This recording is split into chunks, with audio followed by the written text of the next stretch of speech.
नमस्कार मित्रों, इस वीडियो में आपका स्वागत है। मित्रों, मनुष्य को अपने कर्म स्वयं भोगने पड़ते हैं। अच्छे कर्म का अच्छा परिणाम निकलता है और बुरे कर्म का बुरा परिणाम होता है।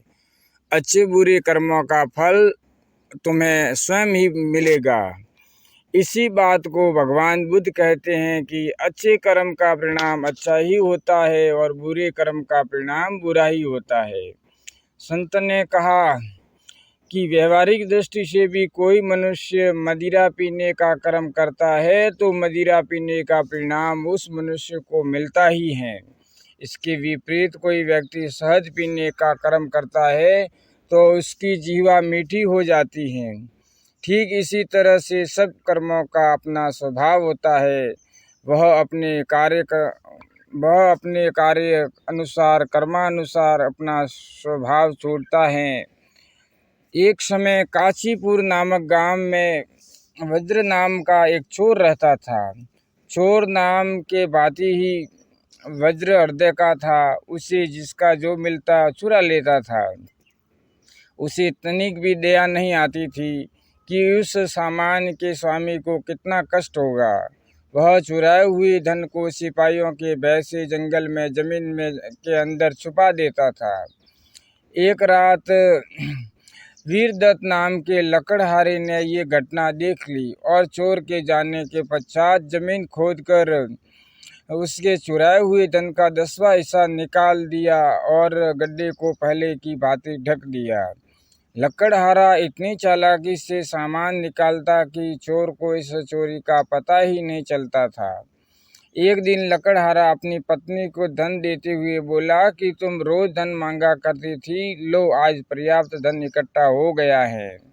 उसकी पत्नी ने कहा, जो धन अपने परिश्रम से उपार्जित न किया गया हो वह स्थायी नहीं होता है, इसलिए इस धन को जनता की भलाई में लगा दीजिए। वीरदत्त को भी ये बात जच गई, उनको भी अच्छी लगी। इसलिए उसने इस धन से एक बहुत बड़ा तालाब खुदवाया जिसका पानी कभी भी नहीं सूखता था।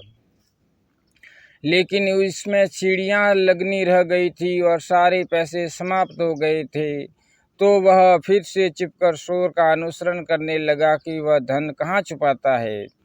इसके बाद फिर उससे 10वां हिस्सा निकालकर तालाब का पूरा काम करवाया तथा उसने भगवान शंकर और भगवान विष्णु के भव्य मंदिर बनवाए।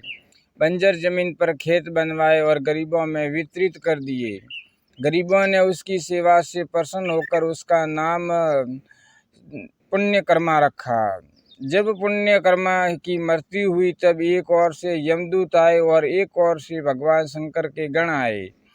उनमें आपस में विवाद होने लगा। इसी बीच वहां नारद जी पधारे।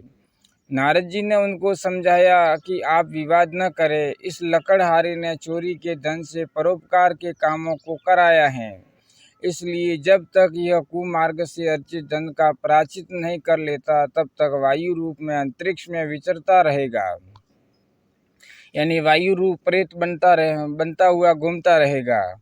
नारद जी की बात सुनकर सभी दूत वापस लौट गए तथा पुण्यकर्मा 12 वर्षों तक प्रेत बनकर घूमता रहा।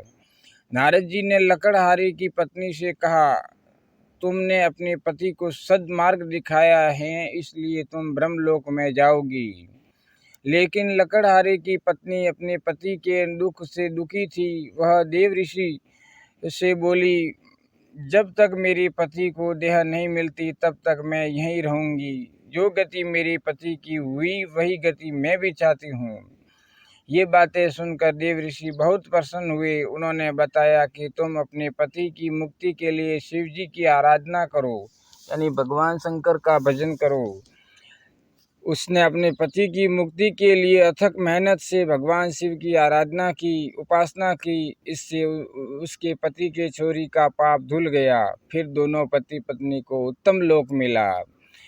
मित्रों, इस कहानी से हमें यह शिक्षा मिलती है, इस पौराणिक कहानी से हमें यह शिक्षा मिलती है कि सत्य कथा का यह निष्कर्ष है कि कोई भला काम करने का अच्छा फल जरूर मिलता है, लेकिन कोई भला काम करने के लिए कभी किसी गलत काम का सहारा नहीं लेना चाहिए, अन्यथा उस गलत काम का भी दंड जिंदा रहते या मरने के बाद जरूर भोगना पड़ता है।